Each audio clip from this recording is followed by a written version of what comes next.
Assalamualaikum. Jangan lupa like, comment, and subscribe. Bye.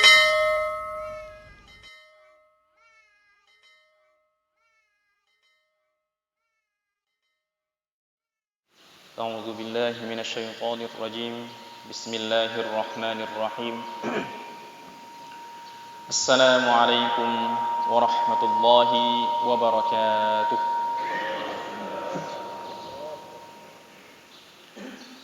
الحمد لله كما أمرنا أن نحمد الصلاة والسلام على سيدنا وحبيبنا ومولانا محمد وعلى آله وصحبه ومن سار على نهجه إلى يوم الميعاد أشهد أن لا إله إلا الله وأشهد أن سيدنا محمدا عبد الله ورسوله وصفيه من خلقه وحبيبه بلغ الرسالة وأدى الأمانة ونصح الأمة وكشف الله به الغمة حتى تركنا على المحجة البيضاء ليلها كنهارها لا يزيغ عنها إلا هالك ولا ينتظم في سلكها إلا سالك اللهم صل وسلم وزد وبارك على سيدنا وحبيبنا ومولانا محمد الفاتح لما أغلق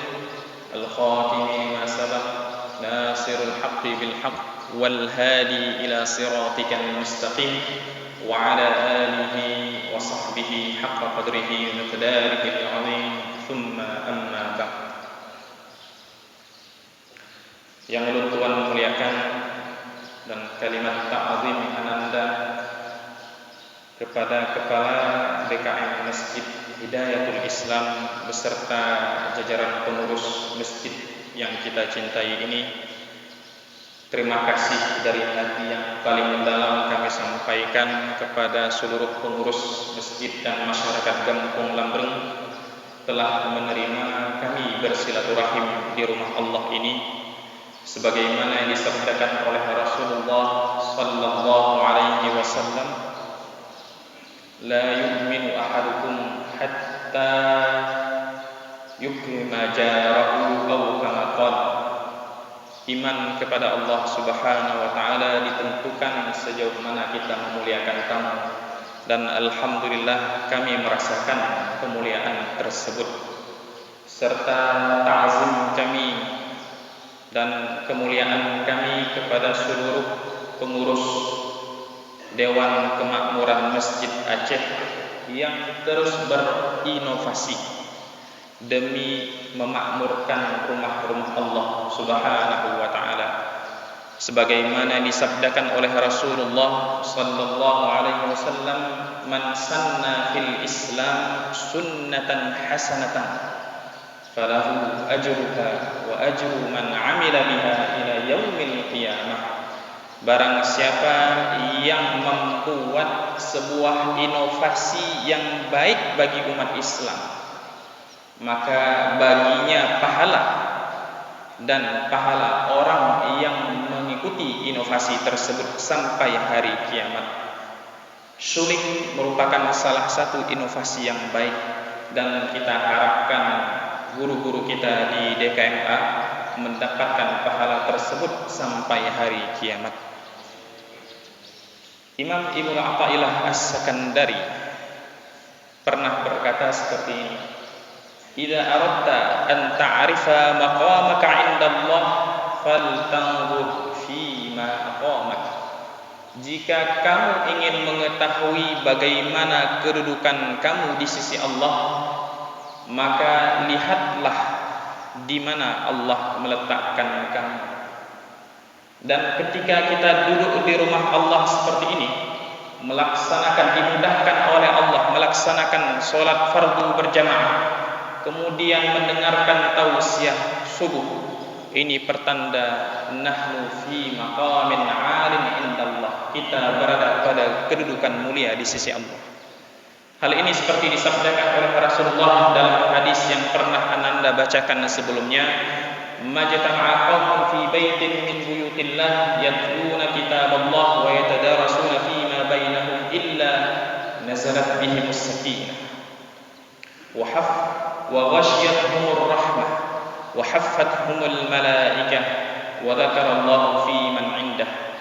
Tidaklah suatu kaum berkumpul di rumah Allah, di masjid-masjid Allah, kemudian mereka mengadakan pengajian seperti ini, majelis seperti ini, kata Rasulullah SAW, ada 4 fadilahnya.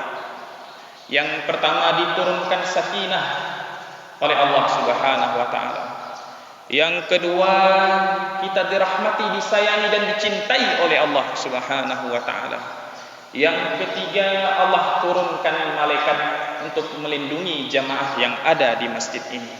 Yang keempat, seluruh jamaah di masjid ini dzakarahullahu fi man 'indah, disebut-sebut oleh Allah, dibangga-banggakan oleh Allah. Di mana?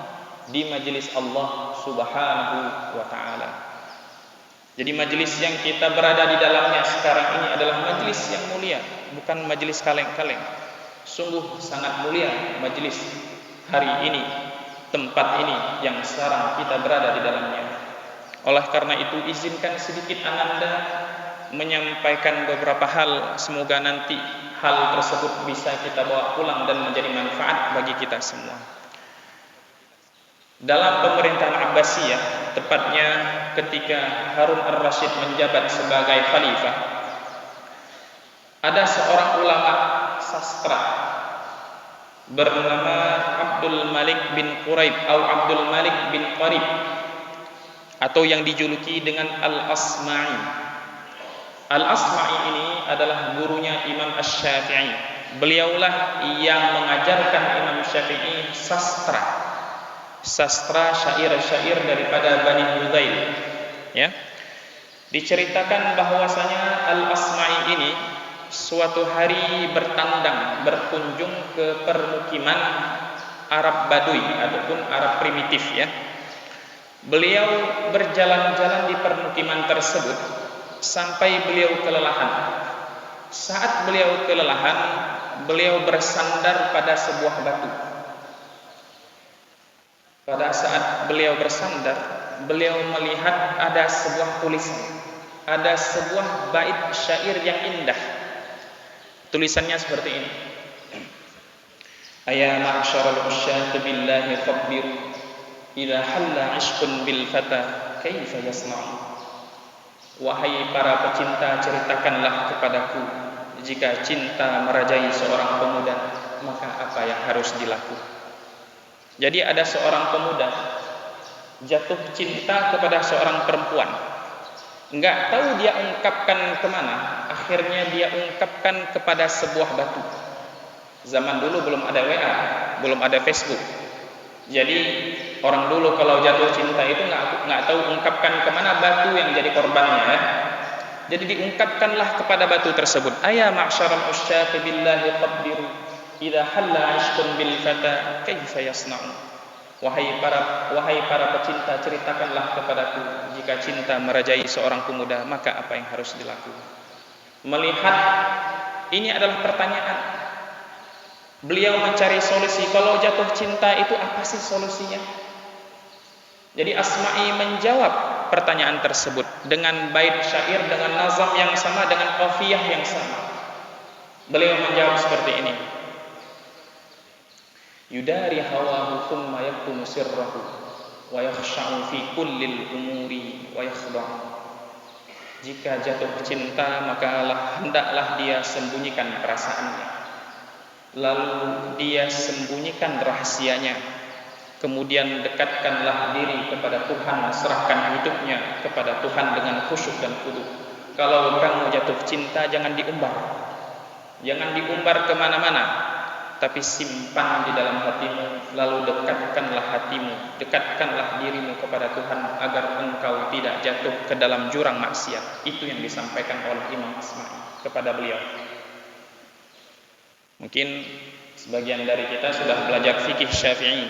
Kalau nggak salah saya, dalam kitab Fathul Mu'in ada diceritakan ketika seseorang itu jatuh cinta, tidak diungkapkan kemana-mana, lalu dia meninggal karena perasaan tersebut, orang tersebut akan memperoleh pahala syahid, seperti layaknya orang yang meninggal dalam kebakaran. Bedanya kalau kebakaran, yang kebakaran adalah rumahnya, tapi orang yang jatuh cinta, kebakarannya itu di dalam hatinya.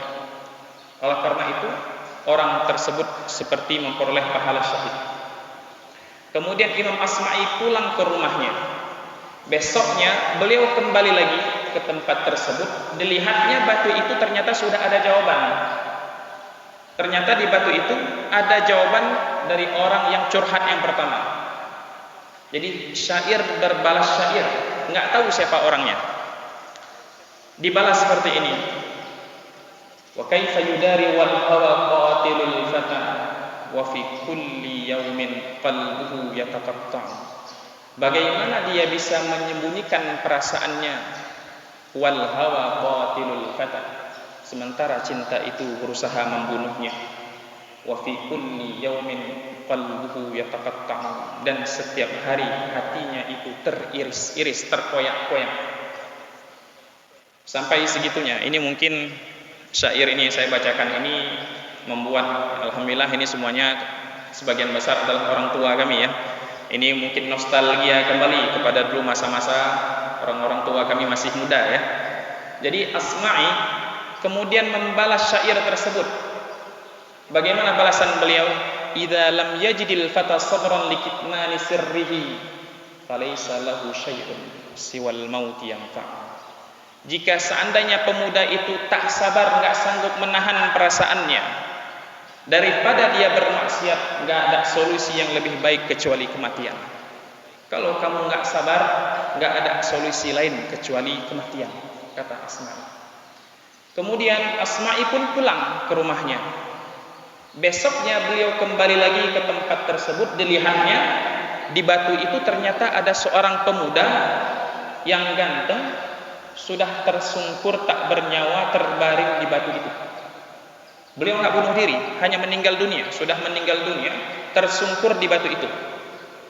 Itulah pemuda yang curhat di batu tersebut.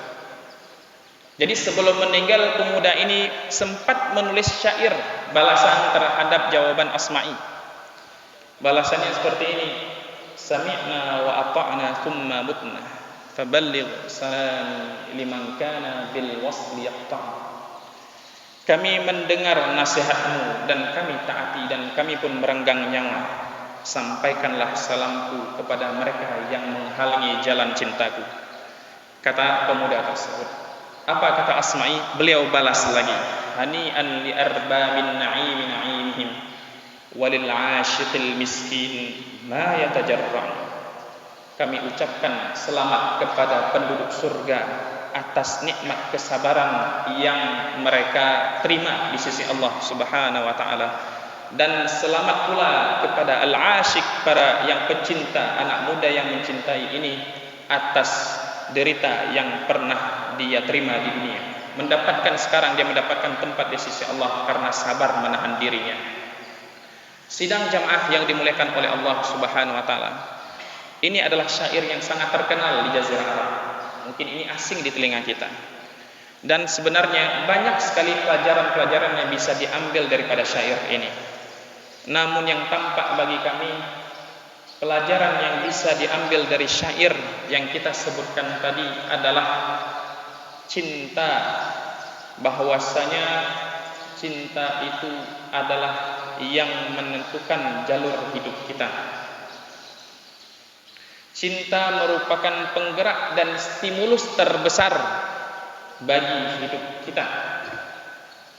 Ketika kita mencintai sesuatu, maka kita akan mati-matian, akan siap menggadaikan nyawa demi hal itu. Ketika kita mencintai Allah Subhanahu wa taala, maka kita akan siap menggadaikan nyawa di jalan Allah. Ketika seorang ayah mencintai anaknya, maka ayah tersebut siap menggadaikan nyawa demi anaknya. Ketika seorang guru mencintai muridnya, maka seorang guru tersebut akan siap berkorban apapun demi murid-muridnya. Oleh karena itu, Syekh Muhammad Said Ramadan Al-Buti, seorang ulama Suriah, ulama dari negeri Syam, ya, beliau ini adalah guru rohani kami. Beliau adalah ulama ensiklopedi, ulama yang menguasai berbagai macam disiplin ilmu, dimulai dari ilmu syariat sampai filsafat beliau kuasai. Beliau meninggal di malam Jumat ketika sedang mengajar seperti ini, ketika sedang berdakwah di malam Jumat di dalam masjid. Dan beliau sekarang dimakamkan di samping makamnya Salahuddin Al-Ayyubi di Masjid Al-Umawi di Damaskus, Syekh Muhammad Said Ramadan Al-Buti. Beliau berkata bahwasanya manusia itu dibekali dua nikmat yang besar sekali di sisi Allah Subhanahu wa taala. Dua nikmat yang tidak dimiliki oleh hewan melata. Dua nikmat yang membedakan kita dan hewan. Nikmat tersebut bernama, ada dua. Yang pertama al-fikru, yang kedua adalah al-qalbu, fikiran dan hati ataupun cinta. Fikiran berfungsi untuk memproses informasi yang masuk ke dalam kepala, memproses, menjaring informasi yang masuk ke dalam telinga kita. Sementara hati berfungsi untuk merangsang tubuh kita, untuk menggerakkan tubuh kita untuk berbuat sesuai dengan informasi tersebut. Al-qalbu wal aqlu. Oleh karena itu akal fikiran akan cacat tanpa ada hati, dan hati akan buta tanpa ada fikiran. Ini adalah nikmat yang terbesar yang diciptakan oleh Allah Subhanahu wa taala. Hati kita hari ini fokus dengan hati dan fokus dengan cinta. Namun ketika kita berbicara tentang cinta, seperti yang sudah kita sampaikan tadi, ketika kita memiliki cinta terhadap sesuatu, punya cinta terhadap sesuatu, maka kita akan melaksanakan, siap mengorbankan apapun demi sesuatu tersebut. Bila kita cinta terhadap ilmu, maka kita akan mengorbankan diri, meninggalkan sanak keluarga demi ilmu tersebut. Kisah-kisah para penuntut ilmu yang menuntut ilmu karena cinta kepada ilmu itu banyak. Salah satunya Imam Bukhari yang keliling dunia demi mencari hadis menuntut ilmu, sampai beliau disebutkan terpaksa minum air kencing beliau sebanyak 5 kali karena kehabisan air. Ya, ketika seorang guru mencintai muridnya juga demikian. Jadi cinta ini merupakan stimulus yang sangat besar yang akan mendorong kita untuk meraih apa yang kita cintai. Berbeda ketika seorang beribadah karena Allah karena cinta dengan orang yang beribadah kepada Allah karena hanya sekedar menunaikan tanggung jawab. Ketika kita beribadah kepada Allah karena cinta, ketika kita selesai sholat, rindu dengan sholat berikutnya. Ketika kita membaca Al-Quran karena cinta, orang yang membaca Al-Quran karena tanggung jawab, hanya sekedar menunaikan tanggung jawab, maka akan kelelahan membaca Al-Quran. Namun orang yang membaca Al-Quran karena rindu ingin berbicara dengan Allah, maka berjam-jam pun orang tersebut akan damai dengan Al-Quran. Saya kenal dengan beberapa orang yang berjam-jam waktunya dihabiskan dengan Al-Quran. Salah satunya adalah Abangda tadi. Abangda kita, Bang Ikhwan, adalah ahlul Quran yang waktunya dihabiskan, yang hidupnya dihabiskan untuk Al-Quran. Sidang jamaah sholat subuh yang dimuliakan oleh Allah, cinta seperti yang kita ungkapkan adalah stimulus terbesar, faktor pendorong yang sangat kuat untuk kita meraih sesuatu. Namun masalahnya cinta ini ada dua versi. Ada cinta yang mendorong kita ke surga, ada cinta yang membangun, ada cinta yang dapat membimbing kita ke surganya Allah Subhanahu wa taala. Dan masalahnya ada cinta pula, ada satu jenis cinta yang dapat menghancurkan hidup kita, yang dapat merusak hidup kita, yang dapat melempar kita ke dalam nerakanya Allah Subhanahu wa taala.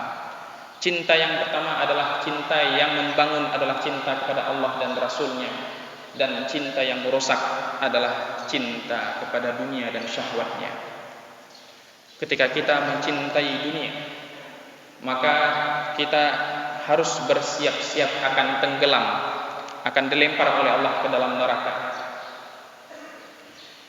Oleh karena itu, Rasulullah Shallallahu Alaihi Wasallam bersabda, "Hubbud dunya ra'su kulli khati'ah." Cinta kepada dunia adalah ra'su kulli khati'ah, adalah kepala segala kesalahan, adalah yang menjadi kesalahan utama dalam hidup kita adalah mencintai dunia. Oleh karena itu Rasulullah Shallallahu Alaihi Wasallam bahkan bersumpah dalam sebuah hadis, wallahi, kata Rasulullah Shallallahu Alaihi Wasallam, inni u'titu khazaini mafatihil ard. Aku diberikan oleh Allah Subhanahu wa taala pintu-pintu kenikmatan dunia. Wallahi inni la akhafu, aku tidak takut kepada kalian apabila kalian syirik kepada Allah. Kata Rasulullah sallallahu alaihi wasallam, inni la akhafu alaikumus syirka. Aku tidak takut jika kalian menyekutukan Allah Subhanahu wa taala. Tapi kata Rasulullah sallallahu alaihi wasallam, aku takut jika kalian berlomba-lomba mencari dunia. Ini seperti hadis yang diriwayatkan oleh Sayyidina Uqbah bin Amir daripada Rasulullah sallallahu alaihi wasallam. Oleh karena itu, sebelum kita melangkah mencintai Allah Subhanahu wa taala, terlebih dahulu ada yang harus dihilangkan dari kita, yaitu hubbud dunya. Dalam ilmu tazkiyah, dalam ilmu ihsan ataupun ilmu tasawuf, ketika kita ingin beribadah kepada Allah secara sempurna, ada 3 tahapan yang harus kita lewati. Tahapan yang pertama adalah takhalli, yang kedua adalah tahalli, yang ketiga adalah tajalli. Hari ini kita akan jelaskan takhalli dan tahalli terlebih dahulu, karena tajalli ini nggak bisa kita jelaskan di majelis yang umum, ya. Takhalli maksudnya adalah membebaskan hati kita daripada dunia, membebaskan hati kita, membersihkan hati kita dari kotoran-kotoran duniawi, dari penyakit-penyakit hati. Ketika hati kita sudah bersih, barulah kita masukkan yang baik-baik ke dalam hati kita. Analoginya seperti ini. Analoginya adalah seperti misalnya ketika kita ingin memasukkan merpati ke dalam kandang, ada ular di kandang tersebut. Apa yang kita lakukan? Kita masukkan merpati langsung atau kita keluarkan ularnya terlebih dahulu? Kita keluarkan ularnya terlebih dahulu, barulah kita masukkan merpatinya. Jika kita masukkan ke dalam kandang seekor merpati, ada ular di dalam itu, maka merpati tersebut akan dimakan oleh ular itu. Dan ular itu bernama dunia. Ular dalam hati kita bernama penyakit hati. Dan penyakit hati yang paling terakhir keluar dari hati kita, kata Imam Al-Ghazali, adalah penyakit cinta kepada jabatan, hubbur riyasah. Ini yang paling terakhir keluar dari hati kita. Karena ketika ada cinta kepada jabatan, maka semuanya kita dapat. Ada di situ tahta, ada di situ wanita. Ketika sudah dapat jabatan, semuanya nikmat kita dapat. Oleh karena itu, penyakit hubbur riyasah ini adalah yang paling pertama keluar dari hati kita. Bulan Rajab, sekarang kita berada pada bulan Rajab, dan bulan Rajab ini adalah bulan yang diberkahi oleh Allah Subhanahu wa taala. Bulan Rajab adalah bulan haram, bulan yang dimuliakan oleh Allah Subhanahu wa taala. Allah sengaja kita dipertemukan terlebih dahulu dengan bulan Rajab sebelum kita bertemu dengan bulan Ramadan, di mana kita mengetahui bahwasanya di bulan ini ada satu peristiwa yang sangat besar, Isra dan Mi'raj, di mana Rasulullah sallallahu alaihi wasallam menerima amal ibadah yang paling besar di sisi Allah, yaitu salat. Namun sebelum Rasulullah menerima amal ibadah salat tersebut, Rasulullah terlebih dahulu disucikan oleh Allah. Hati Rasulullah, dada Rasulullah sallallahu alaihi wasallam dibelah oleh malaikat Jibril, dikeluarkan hal-hal yang buruk terlebih dahulu, disucikan hati Rasulullah sallallahu alaihi wasallam dengan air Zam-Zam. Setelah itu barulah Rasulullah sallallahu alaihi wasallam diperjalankan dari Masjidil Haram ila Masjidil Aqsa, dari Masjidil Aqsa ila Sidratil Muntaha. Ini pelajaran yang kita ambil, bagaimana maksudnya sebelum kita melangkah beribadah kepada Allah, ada tugas yang harus kita selesaikan, yaitu membersihkan diri kita. Imam Abu Bakar Al-Balkhi berkata bahwasanya bulan Rajab itu adalah bulan bercocok tanam. Bulan Rajab adalah bulan bercocok tanam, dan bulan Sya'ban adalah bulan cocok tanam. Di sini maksudnya bukan berarti cocok tanam padi, bukan cocok tanam tumbuhan, tapi cocok tanam amal kebaikan. Jadi jangan salah paham. Jadi bulan Rajab ini adalah bulan untuk bercocok tanam amal kebaikan, dan bulan Sya'ban adalah bulan untuk menyirami tanaman tersebut. Dan serta bulan Ramadan adalah bulan untuk memanen hasil tanaman yang kita tanam di bulan Rajab. Ayahanda ini dimuliakan oleh Allah Subhanahu wa taala, kalau kita hendak menanam sesuatu, jika tanaman tersebut, jika lahan tersebut berbatu dan kotor, maka terlebih dahulu langkah pertama apa yang kita lakukan? Kita bersihkan dulu lahan tersebut, ya kan? Oleh karena itu di bulan Rajab ini, sebelum kita melangkah kepada Allah, bersihkanlah dulu lahan kita, hati kita, barulah kita tanam dengan tumbuhan-tumbuhan ibadah. Apabila mereka yang tidak menanam di bulan Rajab, mereka yang tidak menanam amal kebaikan di bulan Rajab, maka apa yang akan dipetik nanti di bulan Ramadan? Tidak ada. Oleh karena itu sebelum kita melangkah ke bulan Ramadan, kita tanam dulu kebaikan-kebaikan di bulan Rajab. Sidang salat subuh yang dirahmati oleh Allah Subhanahu wa taala, dalam meraih cintanya Allah Subhanahu wa taala, jalannya sangat panjang. Jalannya itu berliku-liku, sangat panjang. Itu dimulai daripada yang seperti yang saya sebutkan tadi, dimulai dengan tazkiyatun nafs, membersihkan diri kita dari dosa dan nista. Setelah kita bersihkan dosa dan nista, kemudian kita melangkah ke tahap berikutnya adalah belajar ilmu agama Allah, ma'rifatullah. Karena mustahil seseorang mencintai sesuatu jika tidak mengenal apa yang dicintai. Mustahil kita mencintai Allah kalau kita tidak kenal siapa Allah. Kalau kita tidak kenal siapa Rasulullah, mustahil kita bisa mencintai Allah dan Rasulnya. Jalan pertama adalah taubat. Oleh karena itu kata Allah Subhanahu wa taala, innallaha yuhibbut tawwabin. Innallaha yuhibbut tawwabin. Sesungguhnya Allah mencintai orang-orang yang banyak bertobat, yang menyucikan diri mereka. At-tawwabin, kata para ulama, ini adalah sirah mubalaghah. Sirah mubalaghah artinya adalah yang banyak bertobat. Banyak bertobat artinya bagaimana? Bisa ada dua maknanya. Banyak bertobat karena memang dia cinta dengan Allah, ataupun banyak bertobat karena orang tersebut banyak berbuat dosa. Dia buat dosa, dia bertobat lagi. Buat dosa lagi, taubat lagi. Buat dosa lagi, taubat lagi. Itulah yang disebut dengan tawwabin. Ketika kita banyak bertaubat kepada Allah, akan melahirkan cintanya Allah kepada kita. Setelah kita ma'rifatullah, setelah bertaubat kemudian ma'rifatullah, mengenal Allah Subhanahu wa taala, lalu disusul dengan melaksanakan perintah Allah dan menjauhi larangan Allah. Ketika kita istiqamah pada jalur tersebut, maka Allah Subhanahu wa taala akan tempatkan kita pada posisi ihsan, akan naikkan level kita di sisi Allah Subhanahu wa taala. Level ihsan namanya. Ihsan itu adalah an ta'budallaha ka'annaka tarah. Kata Rasulullah sallallahu alaihi wasallam, al-ihsan an ta'budallaha ka'annaka tarah, fa in lam takun tarahu fa innahu yarah. Al-ihsan adalah engkau mencintai Allah, engkau beribadah kepada Allah seolah-olah engkau melihat Allah Subhanahu wa taala. Jika engkau tak mampu melihat Allah, maka ketahuilah bahwasanya Allah mengawasimu, kata Rasulullah sallallahu alaihi wasallam. Berbicara tentang cinta, yang pertama yang harus kita cintai tentu saja Rasulullah sallallahu alaihi wasallam. Sungguh keras hati yang tidak mencintai Rasulullah sallallahu alaihi wasallam. Sungguh keras hati yang tidak mencintai Rasulullah sallallahu alaihi wasallam. Jangankan kita, pelepah kurma pun tidak sanggup berpisah dengan Rasulullah. Jangankan kita, pelepah kurma pun menangis jika berpisah dengan Rasulullah. Pernahkah kita menangis karena rindu ingin bertemu dengan Rasulullah?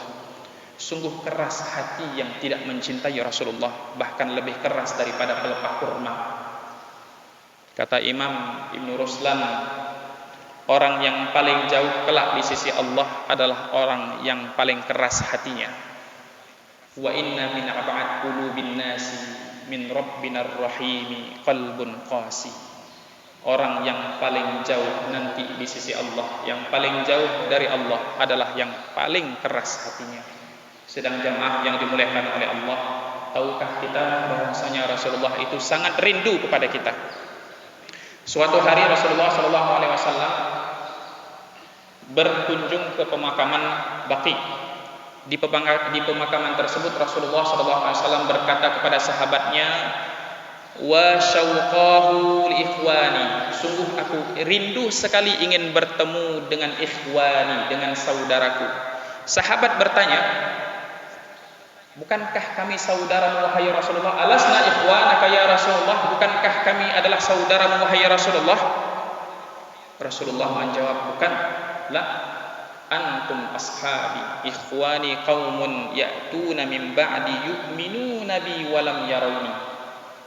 Saudaraku adalah kaum yang datang setelahku, beriman kepadaku walaupun mereka tak pernah melihatku, kata Rasulullah sallallahu alaihi wasallam. Kita adalah saudaranya Rasulullah sallallahu alaihi wasallam dan kita adalah sosok yang dirindukan oleh Rasulullah sallallahu alaihi wasallam. Semoga Allah Subhanahu wa taala merezekikan kita limpahan rahmat serta cintanya kepada Allah dan Rasul-Nya. Semoga Allah Subhanahu wa taala memberikan kita kenikmatan cinta beribadah kepada Allah Subhanahu wa taala, kenikmatan ibadah kepada Allah Subhanahu wa taala. Imam Ibrahim bin Adham berkata, jika seandainya para raja-raja itu tahu nikmat beribadah kepada Allah, maka mereka akan berperang demi mendapatkan hal itu. Nikmat sekali beribadah kepada Allah dengan cinta. Oleh karena itu semoga kita berharap, semoga Allah mengucurkan rahmatnya kepada kita, semoga Allah memberikan kita cintanya kepada kita. Semoga Allah Subhanahu wa taala merahmati majelis ini. Demikian, mari kita tutup sedikit dengan doa. Allahumma lakal hamdu wa ilaikal mustaka wa antal musta'an wa alaikal tuklan wa la haula wa la quwwata illa billahil aliyyil azim.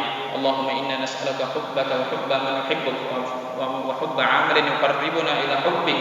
Allahumma ijma'na biman tuhib fi waqtin tuhib ala ma tuhib. Wa sallallahu ala sayyidina Muhammad wa ala alihi wa sahbihi wa sallim. Alhamdulillahi rabbil alamin. Assalamualaikum warahmatullahi wabarakatuh.